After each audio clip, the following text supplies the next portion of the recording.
The broadcast is now starting. All attendees are in listen-only mode.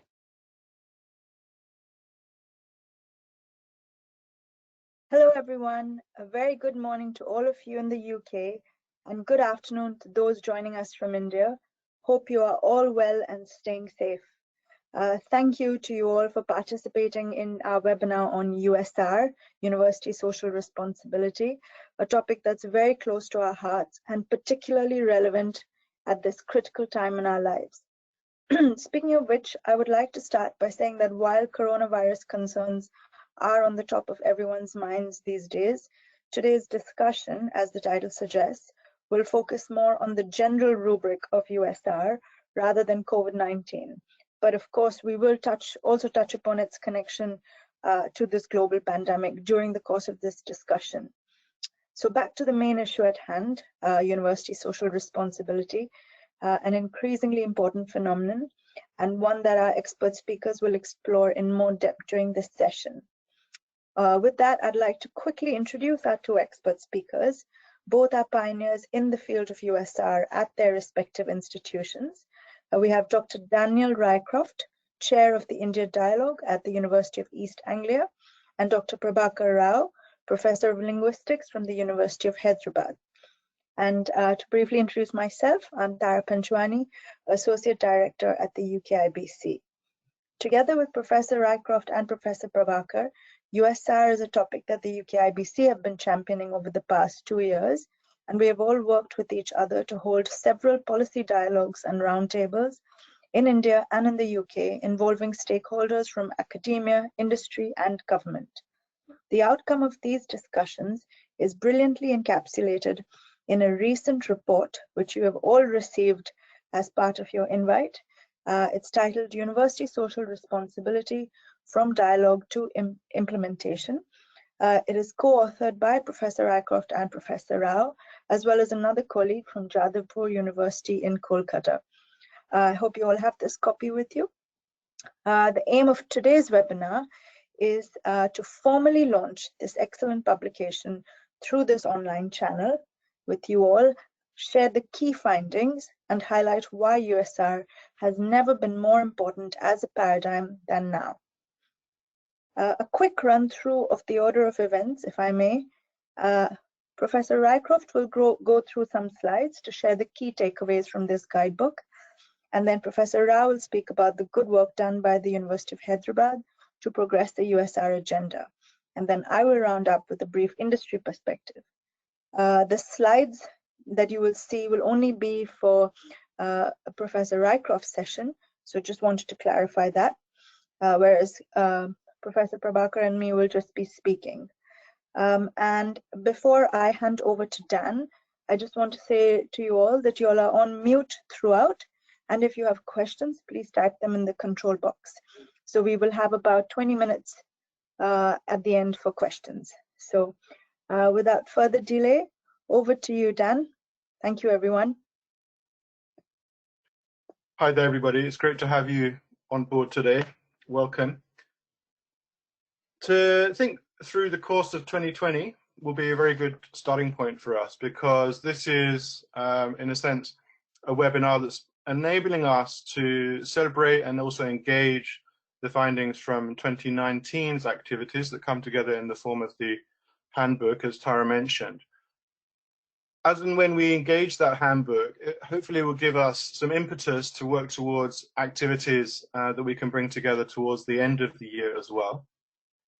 And given that COVID-19 is such a pressing issue, UK IBC, together with these two universities and hopefully other universities, are going to co-host in September another webinar on university social responsibility, focusing more on the issues around how universities and academics and so forth respond to issues raised by COVID-19. So we're planning a two-session webinar, one on COVID-19 and also a second part, as this webinar is aiming to achieve, on the more general rubric of university social responsibility. So we, in a sense, through this webinar, send an invitation out to everybody engaged in today's session to think about, firstly, whether, and secondly, how both themselves and also their organizations, can feed into the September webinars. Because we do feel that webinars now will provide a very good context and platform for opening up these dialogues. And through everybody's participation in them, perhaps in a more direct way in September, we can generate a very good data set and also a framework through which to develop this mutual endeavor. Secondly, thinking forward to November 2020, we are aiming, if travel restrictions are lifted, to co-host with the UK IBC in Delhi a roundtable on university social responsibility, and to bring that into the UK IBC's social and economic impact framework, which is a very important initiative that they're developing now. And broadly speaking, that's encouraging UK businesses and Indian businesses to work together under the auspices of the Sustainable Development Goals. And as you may be wondering, what is the way we can link university activity to the United Nations work? And university social responsibility, in our mind, is the pathway for that particular convergence. So in my opening remarks now, I'm going to be working with a couple of slides just to unpack that concept and to think through university social responsibility as a good opportunity really for very solid and long-term and sustainable inter-institutional partnerships to develop, which is why my part of the talk is called Partnership Development. You will have seen through the invitation this new document that UEA, together with its India Dialogue partners, has produced. Please do feel free to go through that in some detail and to make comments, suggestions, bring ideas to the table through this second part of 2020, so that really the ideas that we have set out in the sort of a primary form can develop, and also so that, in a sense, the whole concept of USR can be deepened and adapted to engage particular contexts and the very specific roles that I know so many of you and your organizations are working on.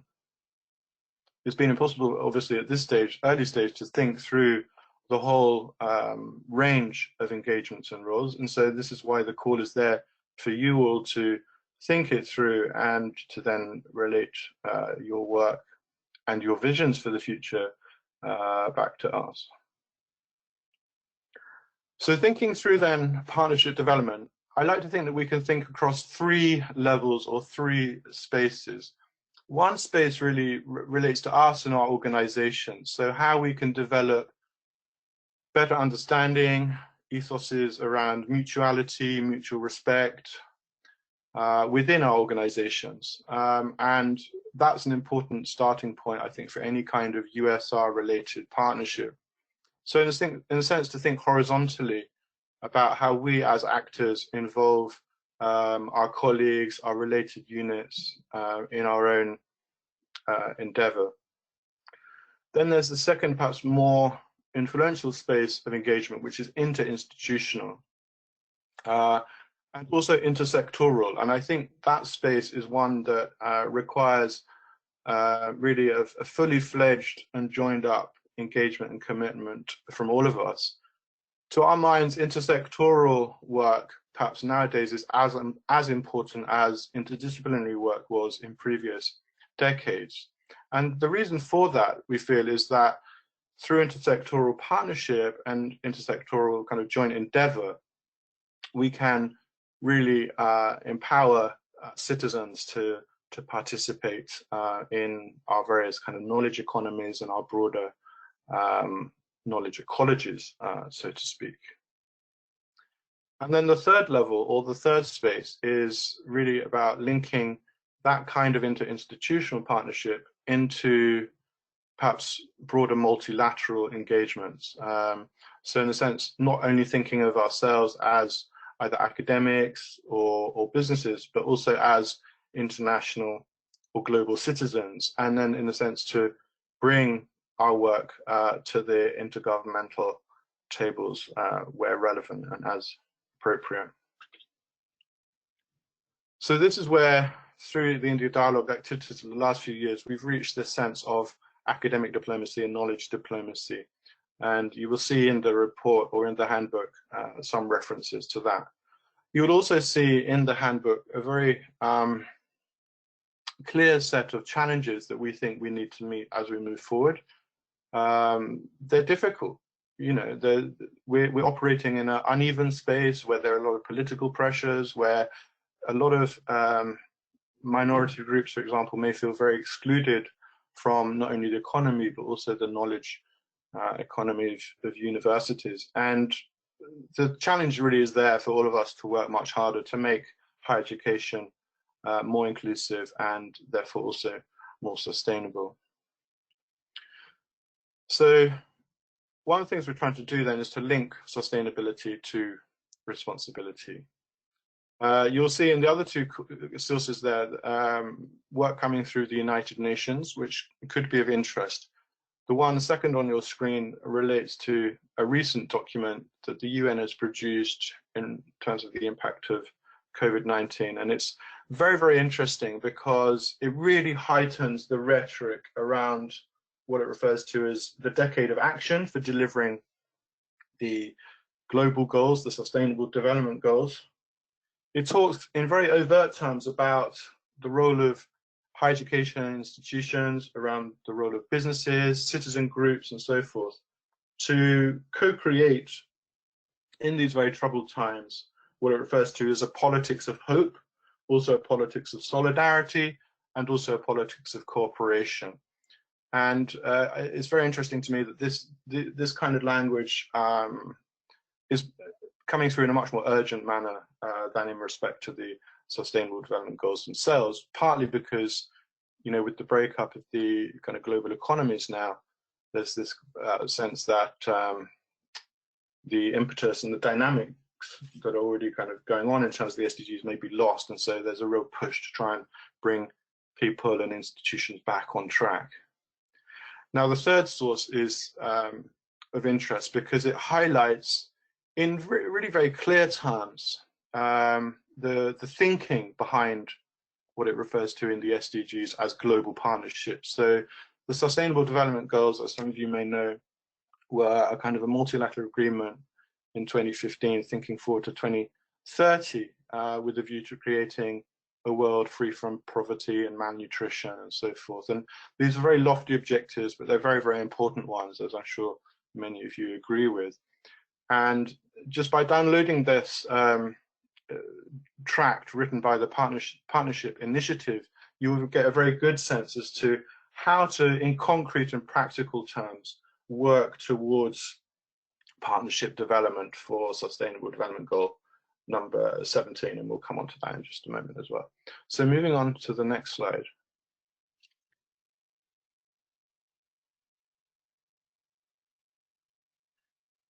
What we have in front of us here is one of the key findings from the handbook. There are 17 key findings which are encountered at the beginning of the handbook. These, in a sense, are summary responses.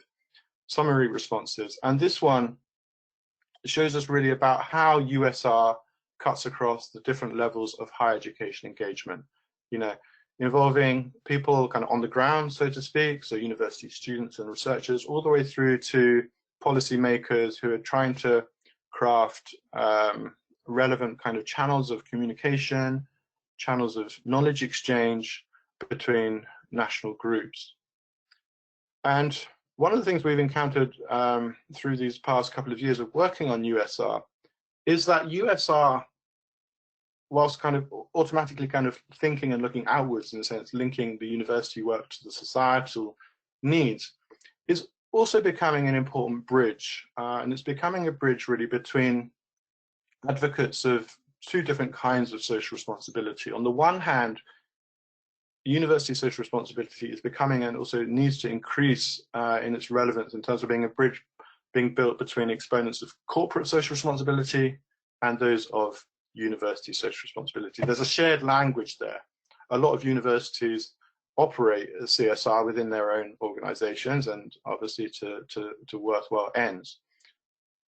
But as we've discovered and as we write about in the booklet, USR sort of goes a bit beyond that conceptualization of social responsibility. It's much more focused on the very active role that universities can deliver in terms of their, their capacity to address this kind of evolving society. Society is constantly changing, obviously, and it's important that academics, universities as a whole, are becoming more and more responsive to those changes. Then on the other hand, there's another bridge being built between exponents of what we refer to in the document as academic social responsibility. If university social responsibility is the institutional commitment to social responsibility, then we need to think of the role of academics and students and various kind of research groups and various units of engagement in that whole process. And so to some extent, these people may want their own, in a sense, autonomy, their own sense of why they're doing this. And we feel, therefore, that ASR, academic social responsibility, can and should be the relevant kind of rubric for those kinds of activities. But we're also calling on exponents of ASR to feed in their findings to then, in a sense, create the future directions for the institutional commitment, which we're talking about in terms of USR. So hopefully people can see those two different dynamics, and then the role of exponents of USR to somehow sort of nurture both elements and also additional elements, and to then find really the meaning and the value in all this. So moving on to the next slide. We talked a bit about how USR relates to CSR, ASR. There are other, in a sense, types of social responsibility that are kind of already out there. And it's important, therefore, also to think of our work in a contextual way. It's in a sense, nothing new. I mean, lots of people, lots of institutions have been doing this for a long time. What is new about USR is the fact that it provides more of a consolidated framework for the activity, and thereby giving value to that activity and to the partnerships that embed that activity in good kind of institutional practice. Now, we refer on the second line to intellectual social responsibility, and that's brought in because that phrase, ISR, was the phrase used by the exponents in the United Nations of what they called the United Nations Forum for Academic Impact, or UNAI. And so they saw intellectual social responsibility as the currency for commitments towards the UN Charter and so forth that we'll come on to in just a moment. You can also see the other terms like universal social responsibility and human responsibility coming in,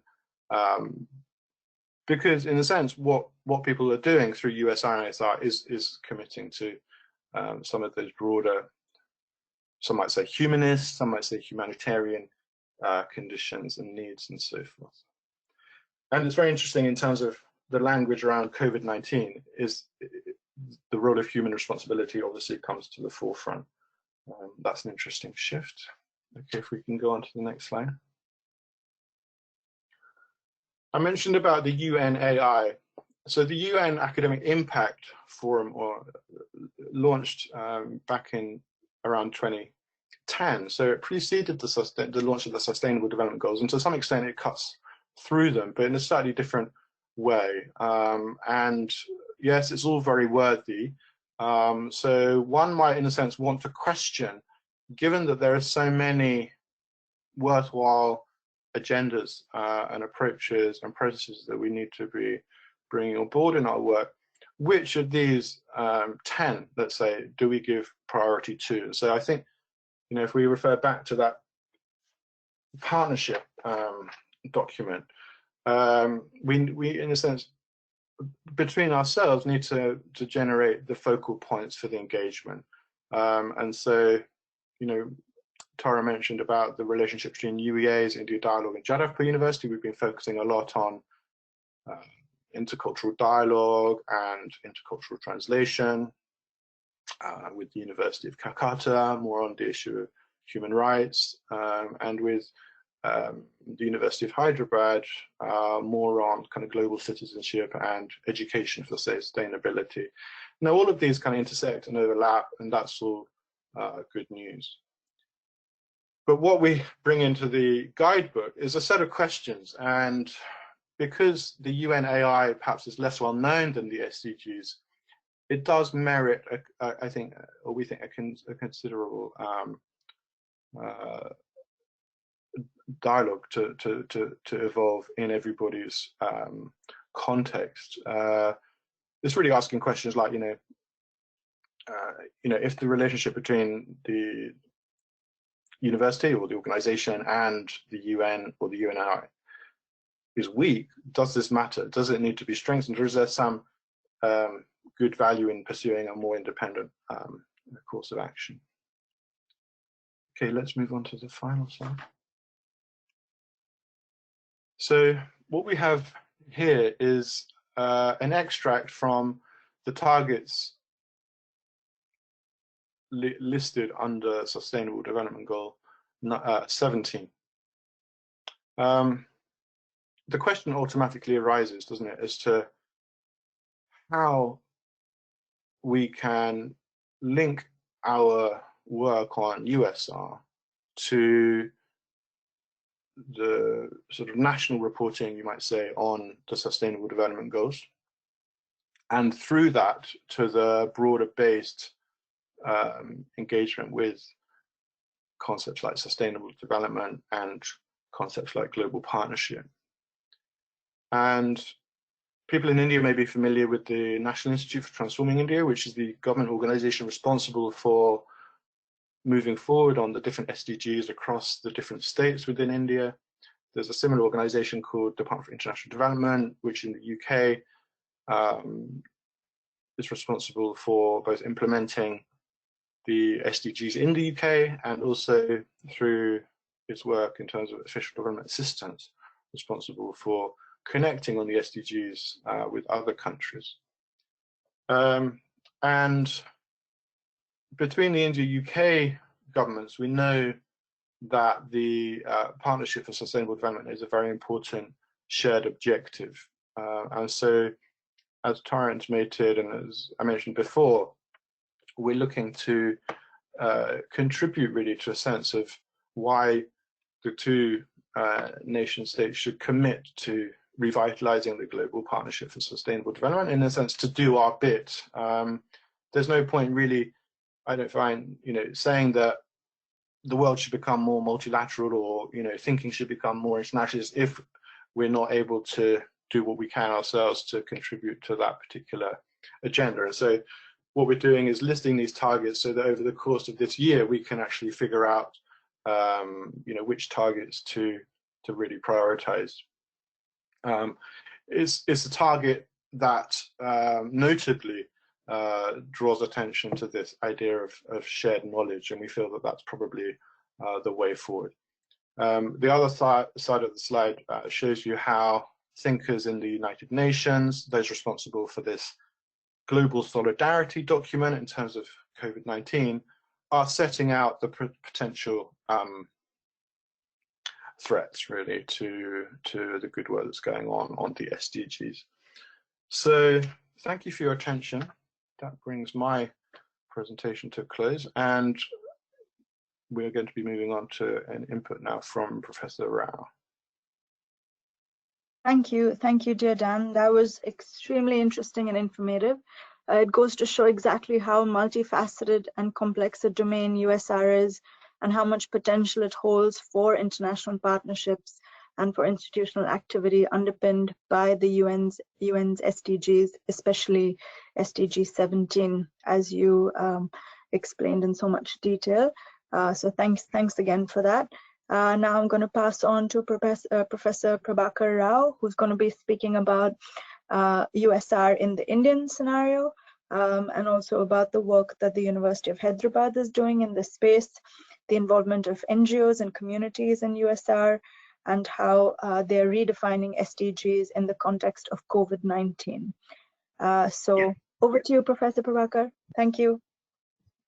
Thank you, Tara. Thank you, Professor Daniel, for your detailed presentation.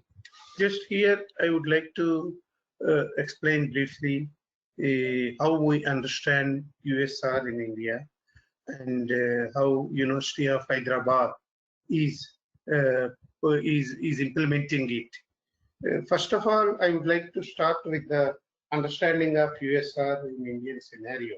As you all of you know, that India is very rich in its diversity, a diversity in culture, languages, societal structure, etc. So in this context, it is the concept of USR should be understood very differently in India.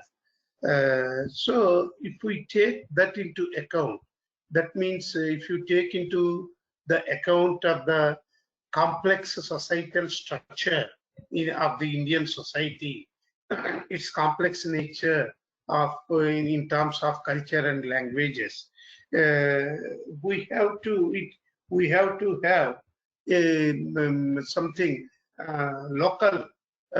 We have to localize the SDG goals and implement them. So, for example, normally USR is understood as a collaboration with the industry, a more active collaboration with the industry. But in addition to apart from the collaboration with the industry, we have to involve NGOs and communities that are interested in the social work. The such type of NGOs and communities are too many in India.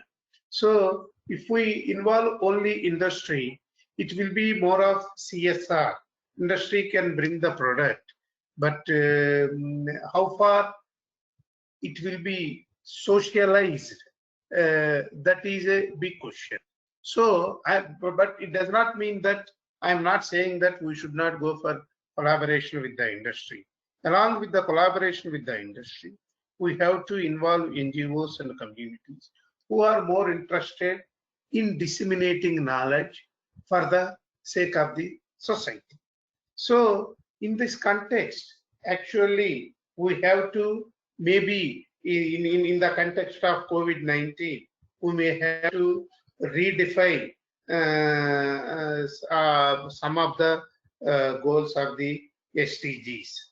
Actually, University of Hyderabad took initiative along with the University of East Anglia and UK India Business Council to organize two conferences in India on USR, which is the actually a result of this today's booklet, which was just launched. So while redefining the SDG goals, we have to take into account, as it was mentioned by Professor Balachandra in his questions, that we have to engage North-South and South-South bilateral and triangular partnerships. For that, though it was initiated by the USR, the present initiative was taken by University of Hyderabad, East Anglia, and UK IBC.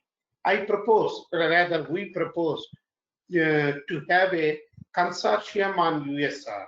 This consortium, these are my preliminary thoughts I am sharing with you. So this consortium can include all interested educational institutions, business organizations, which want to take up the USR further. And actually, if we want to really build a knowledge society, not only knowledge society, an inclusive society, I think USR plays an active and important role. So for that, I think this consortium will work towards defining and localizing the goals of USR and the implementation. And the second one was that again it was raised by Professor Balchandra, that how we are going to how could the collaboration of UEA UOH link find space in the narratives of respective VNRs of UK and India. Yes, we are ready to once the consortium is formed, maybe this consortium can be formally launched in the September roundtable. In the meantime, we can collect the list of the universities, institutions, or business entities, organizations, NGOs, which would like to collaborate, collectively, work together to implement the USR in the context of SDGs. So actually, University of Hyderabad has already taken certain steps after these two conferences, and University of Hyderabad has taken certain steps towards implementation of the USR. For example, we have we are involved in India European Union project, Erasmus Plus project, which is called INATAL project, to develop integrated ecosystems in higher education. So under this project, we have created talent co-creation lab to encourage collaborations with external stakeholders. This is number one. Number two, we have also under the same project, under INATAL project, we have also created Student Community Service and Volunteering Center to collaborate with non-profit and community organizations in order to create opportunities for student volunteering. So actually, I would like to bring to your notice the latest example that our department, School of Medical Sciences, is now actively collaborating with the state government of Telangana to assist the government in doing services to the COVID patients. So I think some of our 40 students are already working in different hospitals. It is not only the present students, it is the alumni of these students from the School of Medical Sciences are working. This actually shows how the university is actively respond to the social needs. So, and finally, the university has set up a committee on implementation of SDGs. So,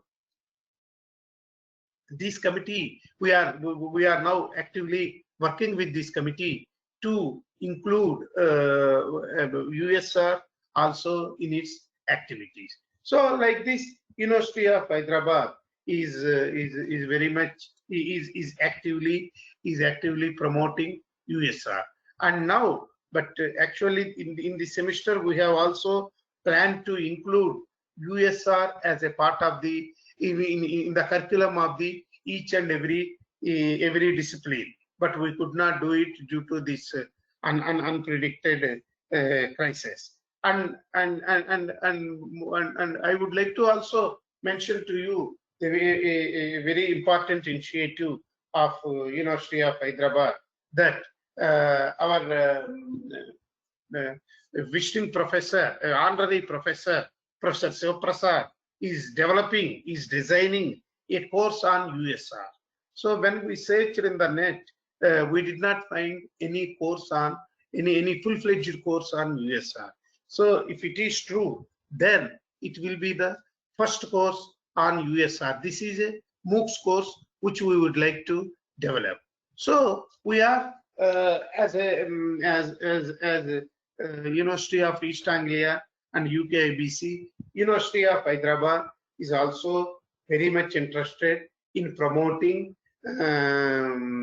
USR, University Social Responsibility, in the context of Sustainable Development Goals very actively. And as you know, recently the university was accorded institution of eminence status. So this one of the parameters that we have to fulfill in this as an institution of eminence is that we have to take up more social relevant issues. That means we have to actively implement USR. So now the university will take further steps to implement USR goals in the context of SDGs. So for that, again, we would like to, on behalf of UEA and our partners, UEA and UKIBC, we would like to propose a consortium that can work out multilateral and bilateral linkages to implement USR. Thank you. Thank you so much, Professor Prabhakar. That was really excellent. And you proposed some good ideas. So you mentioned this consortium that we can possibly launch at the September roundtable that Dan referred to. And that's a good idea. We'll just gauge the level of interest that we get from members and our wider contacts, and then we can take that forward. So definitely sounds like a good idea.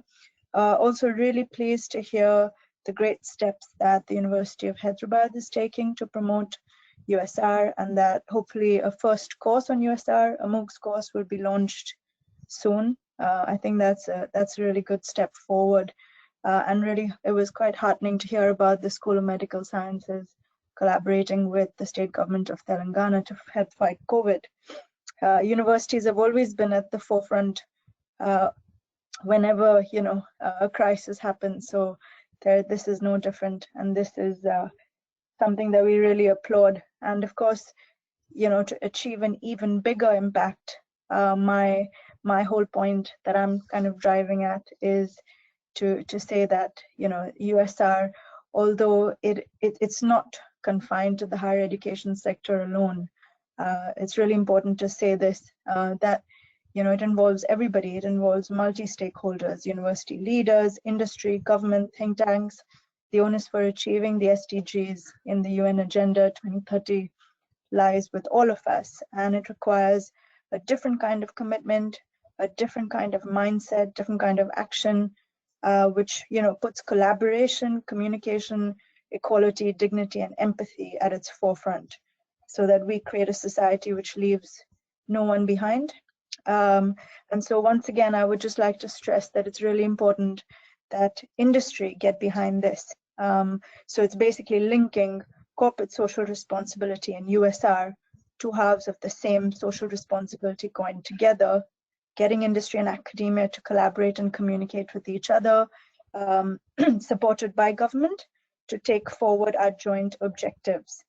And I would also just like to also add that I think collaboration and communication underpinned by social responsibility and empathy were never more important now than now, when the world is reeling from this virus. It's causing havoc on a global scale, and lots of companies their businesses have been badly affected.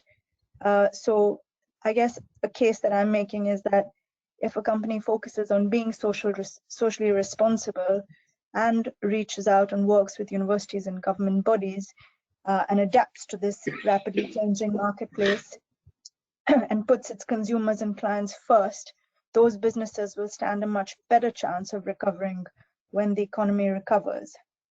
So basically, it is socially responsible entities that will be the ones to not only survive such chaotic events, but actually thrive over the long term. And so my message to businesses is that there is no time like the present to take the plunge and make social responsibility your top priority. And this is why the UKIBC, which is the voice for business, has kind of made USR one of the key themes of our higher education sector work. So with that, that's me done. I will like to say that now we have time, 20 minutes for questions. I'm just going to check whether we have a few questions quickly. 1 second. Okay, we have first question from Rukmini Nair. She says, I heard Dan mention a possible meeting in Delhi. It's possible that IIT Delhi would be very interested in participating in and hosting this meeting. Could you say a bit more about technological challenges envisaged in what has been called the age of global surveillance and hackable humans?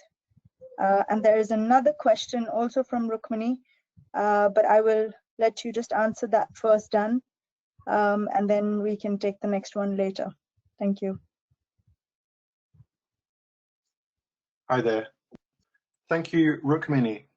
So yes, November 2020 is the context that we're aiming for to work with the UK IBC to really, in a sense, involve the UK businesses in a much more direct manner into this USR agenda, to weave their CSR representatives in, and to do so in a way that speaks to the interests of the Department for International Trade and those involved in the UN's development program in India. So it'll be, one anticipates, intersectoral and, as Tara mentioned, multi-stakeholder intervention.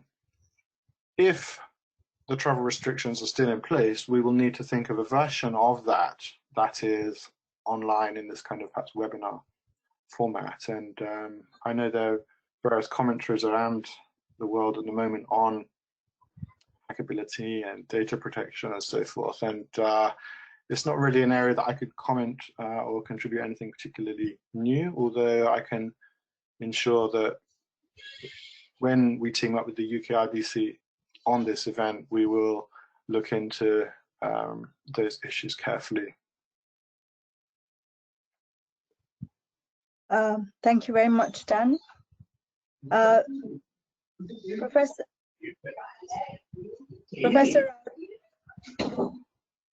Yes. Did you want to add anything to that?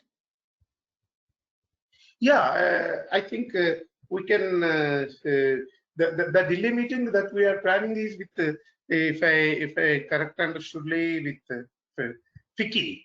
So I think we can take up the proposal of Delhi IIT, Professor Rukmini also, and we can think about it.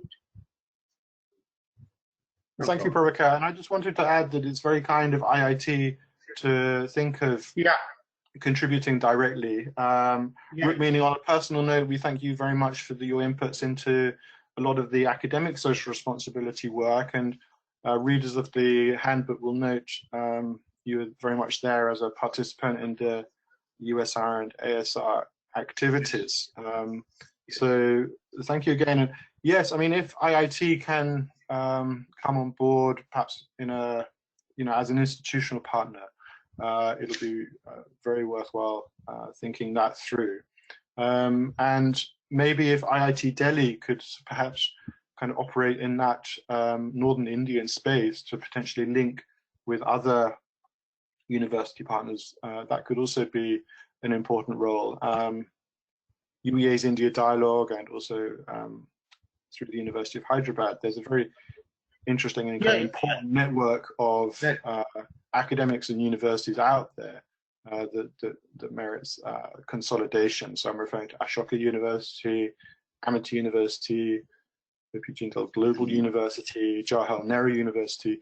There is, I think, a lot of what we might refer to as like minds, who each, in their own unique way, have good things to contribute. Yeah, I think the proposal of IIT is in principle welcome, and if we can, if all the participants agree with the proposal of forming consortium, then in this meeting itself we can set a deadline for the institutions or organizations who are interested to be the to participate in the consortium can give their consent, so that by September we can come up with the initial list of the members of the consortium and form guidelines for the consortium in the meeting, during the meeting, September meeting. Okay, thank you. Just quickly, Tara, Sorry, can I Dan. mention something? Sorry, Tara, can I mention something on a practical note in Yes, advance please. of the September meeting? So, as I mentioned in my talk, if listeners, people involved in this can either work closely with the rubric of the handbook or bring something new to the table, once that sort of thought process has evolved over the next couple of months, once various kind of practical engagements have also evolved, whether in terms of COVID or other kinds of social responsibility, people will inevitably want to feed in. And so, Tara, potentially you could give people the contact for that as we plan for the September webinars. Yes, happy to. Yeah, everybody, I mean, you know, I'm the sort of main contact person. So any levels of interest or questions regarding our activities in this space, please feel free to pass it to me.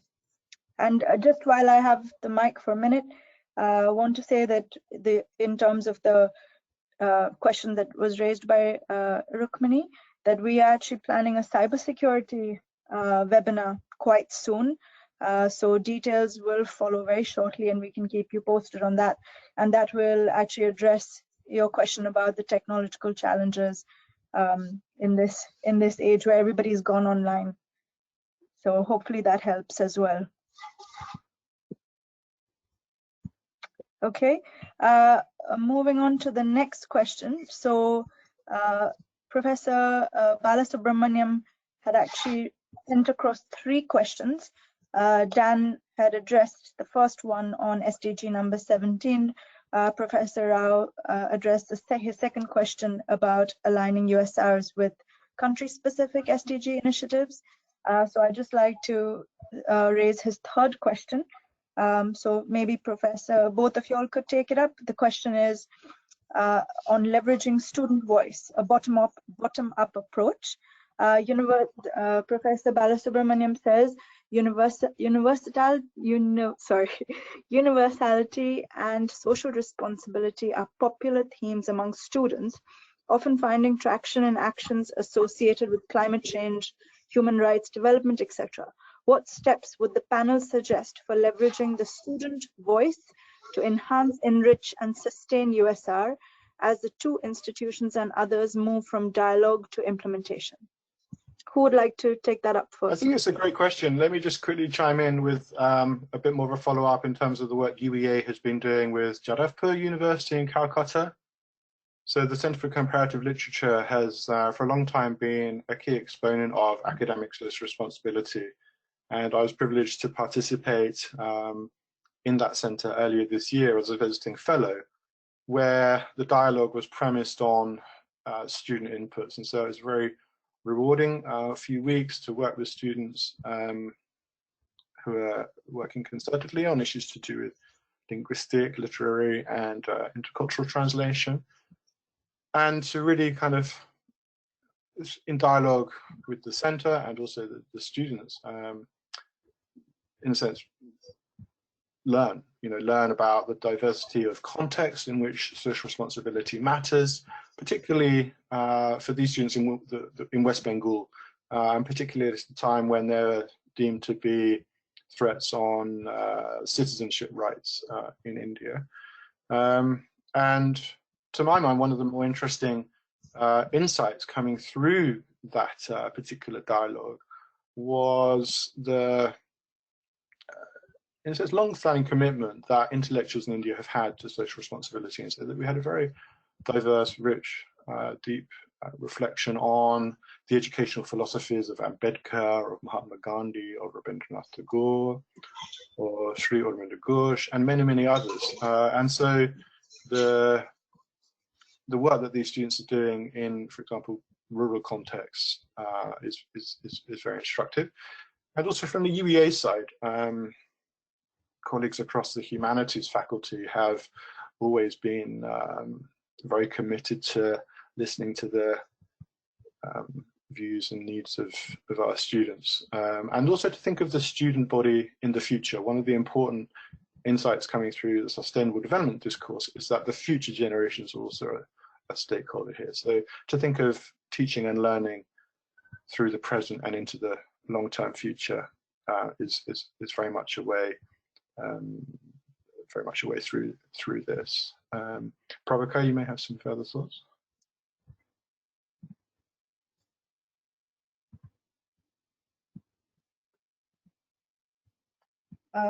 Okay. Prabhakar, did you want to say anything on that? Otherwise, No. I have another. Yes, go ahead, sorry. Okay, I will. There might be a technical issue, so apologies for that, everyone. I will move on to the third question. It's from Vicky Lewis.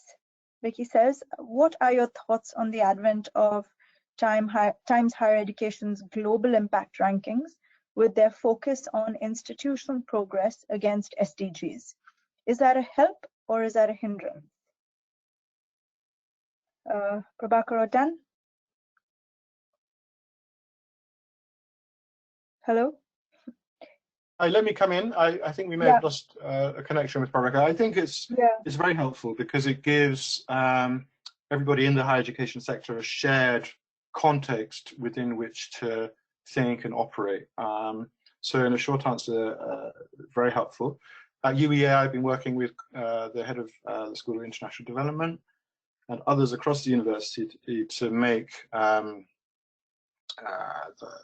these issues much more visible and meaningful across the institution.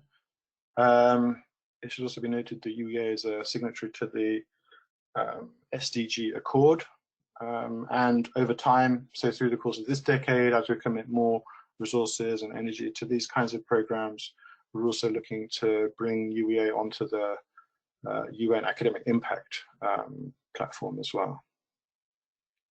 So broadly speaking, helpful because of the shared context that the SDGs articulate. Thank you very much, Dan. Sorry, even though the next question actually would be best if Prabhakar answers, I will put it across. If Prabhakar is there and can reply, great. If not, if you want to say anything, Dan, and then we might have to wind up. So the next question is from John Cook. The Hyderabad Consortium gives one example of the kind of intermediate institutions we'll need to move from dialogue to implementation. Can we give more thought to this? Did you want to say anything on that?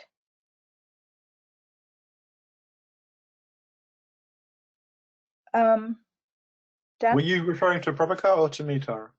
Well, it mentions it mentions Hyderabad Consortium, but I think Prabhakar's mic may not be working. So if you want to just add anything to this question, otherwise I can move to the last one. So yes, let me just reflect very briefly a little bit more perhaps on the guidebook that the UN set out, the one I referred to earlier, maximizing the impact of partnerships for the SDGs, where it gives a kind of a step-by-step approach to collaboration. So starting off with a kind of an exchange-led idea of collaboration, where you're working together, you're exchanging ideas, exchanging knowledge, and so forth, towards what it refers to as a more integrated partnership context. And this is where I think we are at now, across the India dialogue with other HEIs like the University of Hyderabad and Jaipur, Calcutta, and so on. And the reason why I mention this is partly because it can be perhaps shared as good-ish practice, in a sense to inspire other kinds of, or rather to inspire organizations, universities to develop their own integrated networks, or even to work directly with this integrated network as it already exists. But the third and sort of higher phase of collaboration is where, like I mentioned earlier, where the collaboration has a kind of an international impact, and that's where all of our links to policymakers, to diplomats, and so forth becomes part of what that document refers to as a collaborative advantage. So we're really thinking through and working through it seems, the dynamics of collaboration in different ways. It's important, therefore, if these collaborations are evolving according to the strategies and the practices of particular institutions, that people in those institutions are aware of the different kinds of dynamics and able to then map and value the processes in accordance with those. Thank you, Dan. I'd also like to add on from the UK IBC perspective, in terms of moving from dialogue to implementation, the kind of steps that we are taking. So we're actively lobbying to the Indian government, to kind of consider university social responsibility as a key reform to implement. It's already kind of mentioned in their draft national education policy. So to really bring it to the forefront. So we've been in conversation with several Indian government officials about this, and we'll continue to take that work forward. This is also a call to action, and we will be encouraging our members and companies to really start looking into adopting socially responsible practices, or even to try to understand what steps they're taking in this particular space, how they're working more closely with universities and other stakeholders to achieve their objectives in relation to the UK-India space. So actually in our September roundtable, we'll be showcasing some really good case studies of these international collaborations between industry and university and government. So I will probably be in touch with you all, all the participants, to ask for some good examples so that we can highlight and showcase that. So that's just from me at the moment. And we have time for one last question. Dan, I think this one's for you, and then we'll wrap up because Prabhakar, unfortunately, there's been technical difficulties. And the question is from Professor Dr. Ramanjit Singh. Can you elaborate about intellectual social responsibility of institutions, especially educational institutions? It's a very good question. It's really, to my mind, about bringing a criticality to all this. So public intellectuals for a long time have been asking serious questions, thinking about the role that creativity and criticality can bring in this whole endeavor. So I think, in a sense, that's one of the reasons why we work with the dual concept of academic social responsibility and university social responsibility. I think we're more likely to find criticality and creativity in the academic spaces, the shared spaces, the connected international spaces as much as anything. So we're really trying to, in a sense, develop what one of the earlier UN Secretary Generals, Boutros Ghali, referred to as international democracy, to really think about global citizenship at a very serious level, so that we can combat the threats to these kinds of values. Thank you very much, Dan. Thank you so much. We are bang on time.